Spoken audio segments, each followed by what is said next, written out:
This is the Zhiyun Weebill S. And this is the DJI Ronin S. I thought we should do a comparison and see which gimbal that I personally think is the best one.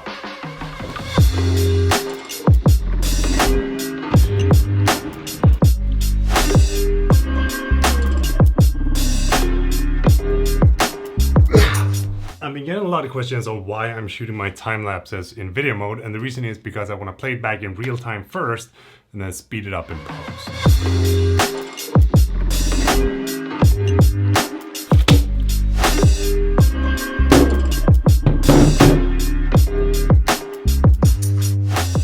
When it comes to the size of these things, the Zhiyun Weebill S is by far the better gimbal of the two. And both gimbals does have a tripod that you can put them on so that you can like set them down when you're actually out working on the field. One of the key features that I really like about the Weebill S is that you can lock the arms into place when you are like getting ready to move onto a next location, and then you can like pack this down into your bag.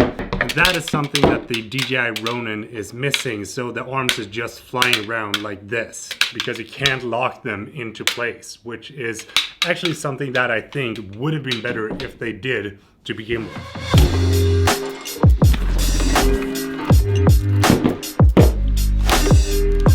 I'm going to use the Sony a7R III with the Tamron 2875 to see if it can balance both on 75mm and 28mm without having to rebalance the gimbal.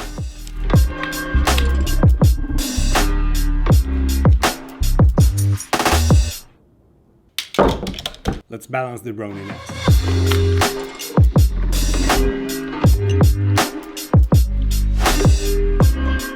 So balancing the two gimbals was not that hard, but I do think that the Weebill S was a little bit harder than the Ronin because I think that the Ronin was easier to get into place faster. So the lens is currently at 28mm, and when I'm pushing it down, it's not giving me that much of a resistance. And if I go up to 75, it's even less of a resistance when I'm pushing it down. The lens is currently at 28mm, and when I'm pushing it down, it does give me really good resistance, and it also bounces back into place. If we go up to 75, it's giving me a little bit less of a resistance, but it's still bouncing back into place. When it comes to the payload capacity, both gimbals actually managed to balance this setup without any bigger issues, but the Ronin S does feel like the sturdier gimbal of these two. I don't really know why the Zhiyun app wants to access all of these things in my phone. Personally, I don't like when apps are requesting access to stuff that is actually not needed for the app to work. Looking at the DJI Ronin permissions, it only needs the access to the camera, the storage, and the location. This gimbal does have like a sync motion where you can actually control it with your phone, but it's not as responsive as the DJI Ronin S app is. And it's way like, it's going haywire if you like tilt it too much.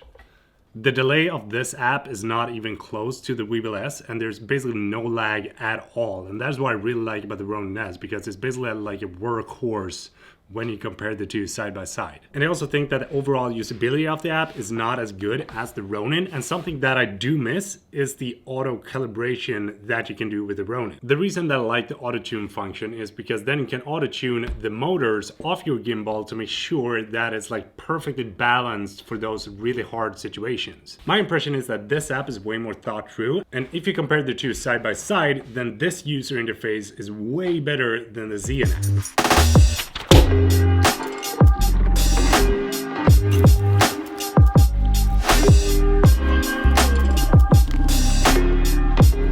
There is this one thing that I really like about the Zhiyun Weebill S, and it's having this quick release handle in the bottom so that you can go into underslung mode without any issues at all. That is definitely something that I miss on the Ronin. I'm gonna try out both gimbals to see which gimbal has the smoothest footage when you're running with it and when you're walking with it.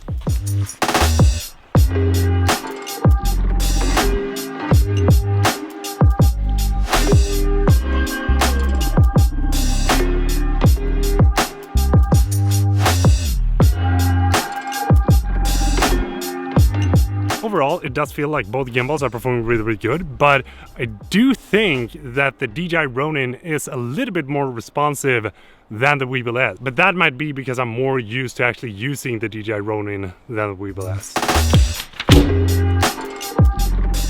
The sport mode on the DJI Ronin is super quick and it doesn't have any kind of issues following with the movements that I'm doing. When it comes to the Weebill S, it does feel like it's not really as responsive as the DJI Ronin when you're in the sports mode, because it's a little bit of delay. As you can see, like the camera is not following along as good as the DJI Ronin was.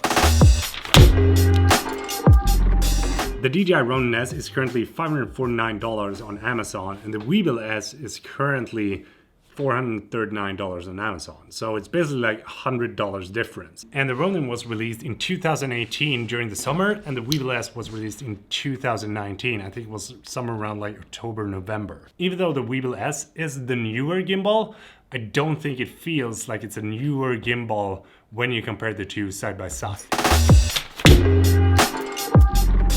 So when it comes down to it, I do think that both of these gimbals can produce some really good footage, and it's gonna be more up to the user rather than the gimbal itself. But if I were to buy like a workhorse and something that I would use for my professional videos, then I would definitely go for the DJI Ronin S.